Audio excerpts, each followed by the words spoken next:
the notorious Russian mercenary group, the Wagner Group. In this video, we're going to talk about the Wagner Group, a Russian paramilitary organization directly tied to Vladimir Putin. The origins. Most of you interested in private mercenary organizations have heard of Akademi, ex-Blackwater, Defion International, etc. But why is the Wagner Group not that well known? Well, the Wagner Group doesn't technically exist as a paramilitary organization. They aren't allowed in Russia. But why do they use Russian vehicles, equipment, and even hospitals? It all starts with Dmitry Valerievich Utkin, who was a lieutenant colonel in the Russian Special Forces. He is a veteran of both Chechen wars and served in the Russian Armed Forces until 2013, when he became a member of the SPETSNAZ unit. Reaching the rank of lieutenant colonel, later that year he quit the service and joined the Moran security group. He was a member of the Slavonic Corps, and thus had a lot of expert mercenaries on speed dial. The Slavonic Corps were registered in Hong Kong by two employees of the private security company Moran Security Group. In the spring of 2013, job ads by a Hong Kong-based company emerged on various Russian military-related websites. The ads promised $5,000 per month for guard duties protecting Syrian energy facilities.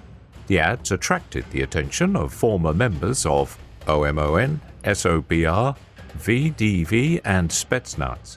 Operatives of the Slavonic Corps were deployed to Syria in 2013. Their mission was to assist Syrian forces in recapturing oil facilities from Islamic militants. However, several problems kept them from fully completing their task. The key problem was that the Slavonic Corps relied on the Syrian government for logistics, and instead of the promised modern weapons, they received outdated weaponry in insufficient numbers. The first combat mission in Syria ended with a bitter defeat. Survivors were transported back to Russia, and the company was disbanded. As soon as the Slavonic Corps disappeared, the Wagner Group took their place. Utkin and several more ex-veterans were seen in Crimea and Donbass in 2014 during the Russo-Ukrainian War. Allegedly, Utkin is a neo-Nazi, and thus called his private military organization after Hitler's favorite composer, Richard Wagner. But how does a military organization consisting of Russian ex-militia that doesn't exist get its funding? Believe it or not, Putin's chef. Yes, you heard it correctly. Vladimir Putin's close friend, his private chef and prominent Russian oligarch, Yevgeny Viktorovich Prigozhin. Because Russia doesn't allow private military organizations, the Wagner Group is registered in Argentina as an umbrella company over which Prigozhin pays mercenaries. Wherever Wagner goes, Prigozhin profits. The Russian government gets their dirty work done, and Putin is cleared of any suspicion. Since mercenary organizations are illegal in Russia, you cannot blame them for something that a non-existent group registered in Argentina has done. They also wear unmarked green uniforms, and their faces are completely covered, so it cannot possibly be that they are acting under Putin, right? Wagner contractors have been described as ghost soldiers due to the Russian Duma not officially acknowledging them. Recruiting and training. The company trains potential recruits at a Russian military facility, Molkino. The barracks are not officially linked to the Russian government, with court documents describing them as a children's vacation camp. According to a report published by Russian monthly media, the organization that hired personnel for Wagner did not have a permanent name and had a legal address near Moscow. The company only accepts recruits if a 10-year non-disclosure agreement is established, and in case of a breach of confidentiality, the company reserves the right to terminate the employee's contract without paying a fee. When recruits arrive at the training camp, they are no longer allowed to use any form of social media or communication over the internet. They are not allowed to post photos, texts, or any other information on the internet that was obtained during their training. They are also not allowed to disclose their location to anyone, whether they are in Russia or another country. Passports and other documents are surrendered, and in return, company employees receive a nameless dog tag with a personal number. In late 2019, the Wagner Code of Honor was revealed, which lists 10 commandments for Wagner soldiers to follow. They include mainly protecting the interests of Russia, always and everywhere, valuing the honor of a Russian soldier to fight not for money, but for the principle of winning, always and everywhere. The Serb Unit.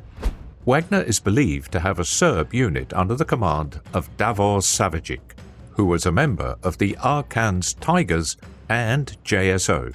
Savic was reportedly only 3 days in the Luhansk region when a BTR armored personnel carrier fired at his checkpoint. After this, he went to a Russian hospital for recovery. One member of the Serbian unit was killed in Syria, and some lost their lives in Ukraine, revealing their tracks. The Rusic Unit. The Wagner Group includes a contingent known as Rusic, a sabotage and assault reconnaissance group which has been fighting as part of the Russian forces in Ukraine. Rusic is described as a neo-Nazi unit, and its logo features a Slavic swastika.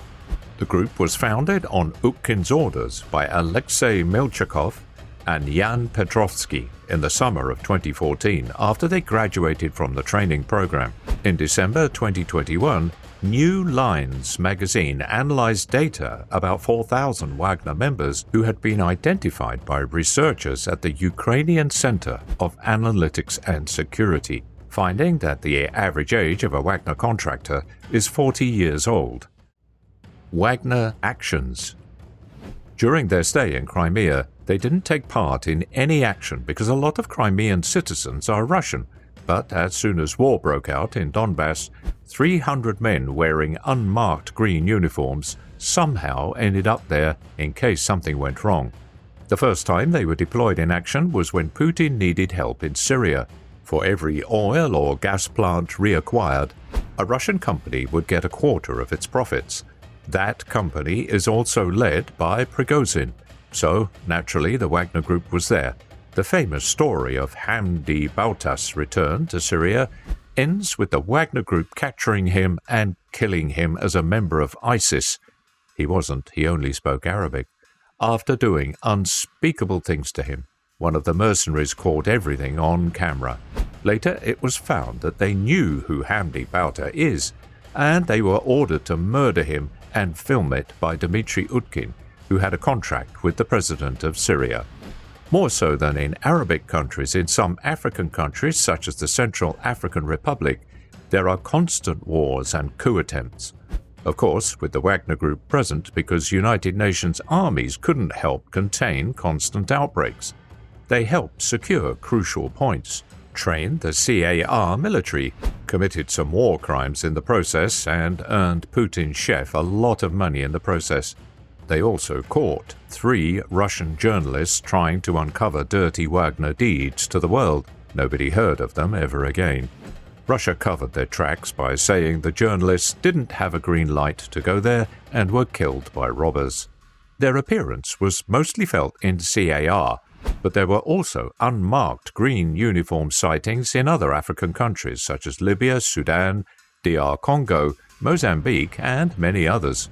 Guess where most of the Wagner Group troops were seen in the last year? That's right, Ukraine. With increasing casualties on both sides, the Russian government used the Wagner Group for recruitment.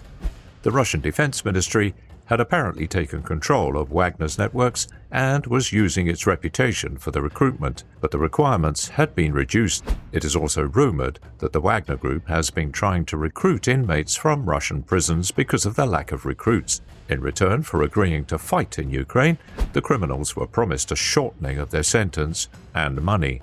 In January 2022, mercenaries were deployed to kill Ukrainian leaders, mainly President Vladimir Zelensky. They arrived from Africa with Ukrainian passports to visit their families. There was a hit list with bounties set on the largest members of the Ukrainian government, with the biggest one being Zelensky himself. According to reports of the Ukrainian Security Service, Wagner operatives often use passports issued by a special passport desk in Moscow. The Central Migration Office Unit 770 1-001. This unit issues passports almost exclusively to people linked to Russia's Ministry of Defense. It was the same unit that issued the passports on fake identities of the two perpetrators of the assassination attempt on Sergei Skripal. Moreover, the documented passports of Wagner operatives were issued with sequential numbers, implying they were given out in groups in an organized way, thus indicating that the Russian state not only tolerates but actively supports the operations of Wagner contractors abroad. Later in the invasion, the Wagner Group rebranded itself as Liga to cover its tracks and sent more and more members to Ukraine, mainly focused on the Donbass region. The number kept going up as shady recruits such as inmates joined, and it's unknown how many Wagner members are in Ukraine. Various news companies report different numbers, and somewhere between 800 to 8,000 mercenaries lost their lives during the war in Ukraine. Why would members of the paramilitary organization follow the bounty list? They're all ex-special forces and must have been well paid as soldiers of the state. Actually, the most senior members are paid $2,500 a month, with monthly pay going as low as $667. That's it for today's video. If you enjoyed it, make sure to leave a like and subscribe to our channel.